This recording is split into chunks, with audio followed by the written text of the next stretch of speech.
حضرت حسن بصری رضی اللہ تعالیٰ عنہ فرماتے ہیں اپنی توبہ کا واقعہ، فرماتے ہیں کہ میں امیر کبیر شخص تھا اور بصرہ کے بازاروں کے اندر دکھی پریشان لوگوں کی مدد کے لیے بھی نکلتا تھا۔ ایک دن میں بازار میں جا رہا تھا کہ ایک خاتون مجھ کو نظر آئی، اتنی خوبصورت جیسے چاند کا ٹکڑا ہو۔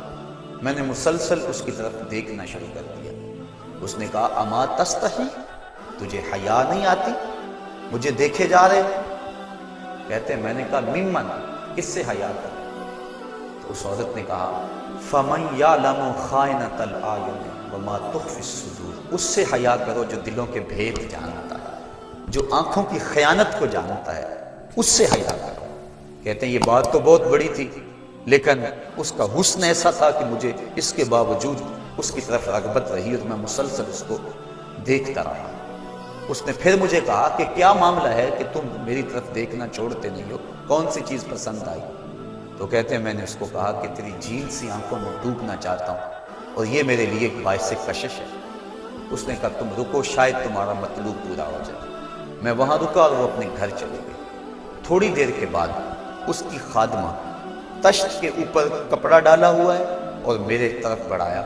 کہتے ہیں میں نے جب کپڑا اٹھایا تو اس کے اندر اس کی دو آنکھیں تھیں اور اس کے اوپر لکھا ہوا تھا کاغذ کے ٹکڑے پہ لا ارید عینا یفتتن بسببھا احد، میں ان آنکھوں کو رکھنا ہی نہیں چاہتی جس کی سبب سے ایک مومن فتنے میں پڑ جائے۔ کہتے ہیں کہ میں نے اپنی داڑھی کو پکڑا اور زاروں کے تار رونے لگا۔ میں نے کہا اے حسن بصری، تو اس عورت سے بھی گیا گزرا ہے؟ اتنا خوف اس کے سینے کے اندر؟ کہتے ہیں میں داڑھی کو پکڑ کے زاروں کے تار رویا اور گھر چلا گیا۔ ساری رات میں نے توبہ میں گزارا۔ جب صبح کا سفیدہ طلوع ہوا میرے دل میں خیال آیا جس نے اپنی آنکھیں وار دی اس سے بھی تو معذرت کر رہا ہوں، اللہ سے تو معافی مانگی۔ کہتے ہیں کہ میں صبح اٹھا اور جب اس عورت کے گھر کے دروازے کے قریب پہنچا تو اس کا جنازہ نکل رہا تھا۔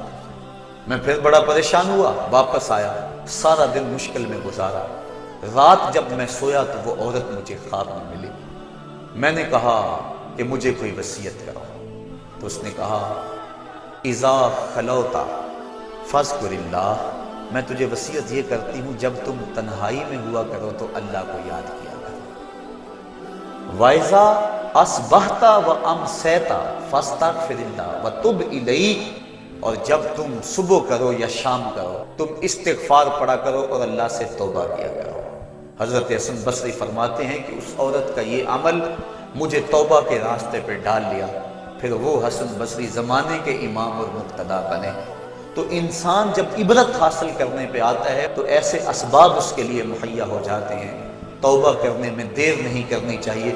بعض بات بندہ سوچتا ہے کہ ابھی میرے بڑے کام پڑے ہوئے ہیں، جب میں بوڑھا ہوں گا میں ریٹائرمنٹ لے لوں، میں بچوں کی شادیاں کر لوں، بس پھر فراغت ہو جائے گی، بچے کاروبار سنبھال لیں گے، پھر میں ہوں گا، مسجد ہوگی۔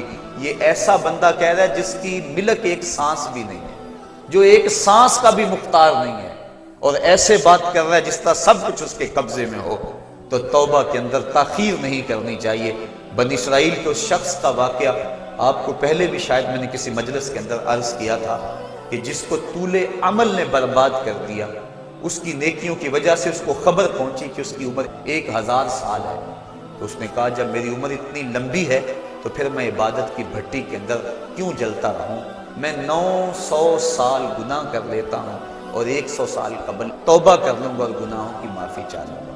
900 سال گناہ کرتا رہا، 100 سال جب باقی رہا خیال آیا، پھر سوچا ابھی بڑا وقت پڑا ہوا ہے، میں 90 سال مزید گناہ کر لیتا ہوں، 10 سال قبل میں جو ہے وہ توبہ کر لوں گا۔ 10 سال رہ گئے، پھر خیال آیا 9 سال گناہ کر لیتا ہوں، 1 سال قبل توبہ کر لوں گا۔ جب 1 سال رہ گیا پھر توبہ کی سوچ آئی تو کہنے لگا 12 ماہ ہوتے ہیں سال کے، میں 11 ماہ تک گناہ کر لیتا ہوں، 1 ماہ قبل میں توبہ کر لوں گا۔ پھر 1 ماہ بھی گزرا، ہفتے تک بات پہنچی، حتیٰ کہ 1 دن رہ گیا، اور پھر وہ کہتا تھا بھی فلاں فلاں گناہ میرا رہتا ہے وہ میں کر لوں۔ ایسی لت پڑ گئی تھی گناہ کہ بنی اسرائیل کا وہ شخص کہ جو اس انتظار میں تھا کہ بس یہ گناہ کر لوں اور یہ گناہ کر لوں پھر توبہ کر لوں گا، اچانک موت آئی اور موت نے اس کو دبوچ لیا اور وہ توبہ کے بغیر مر گیا۔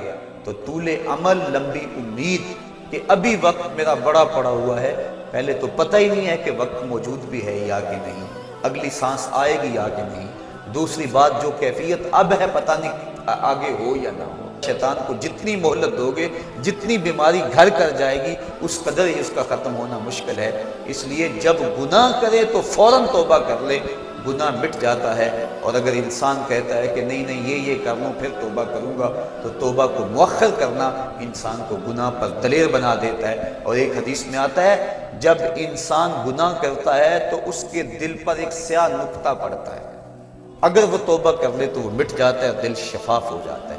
لیکن اگر وہ توبہ نہ کرے پھر دوبارہ گناہ کرے تو دل پر ایک اور سیاہ نقطہ پڑ جاتا ہے، پھر وہ گناہ کرتا رہتا ہے اور دل کے اوپر سیاہی پھیلتی رہتی ہے، حتیٰ کہ ایک دن آتا ہے کہ پورا دل اس سیاہی کی لپیٹ میں آ جاتا ہے۔ اور جب پورا دل سیاہ ہو جائے پھر گناہ کر کے بھی اس کو ندامت اور شرمندگی نہیں ہوتی۔ مومن تو جب گناہ کر بیٹھتا ہے تو محسوس کرتا ہے جس طرح پہاڑ کے نیچے آ گیا، ابھی گر جائے گا اور مجھے کچل دے گا۔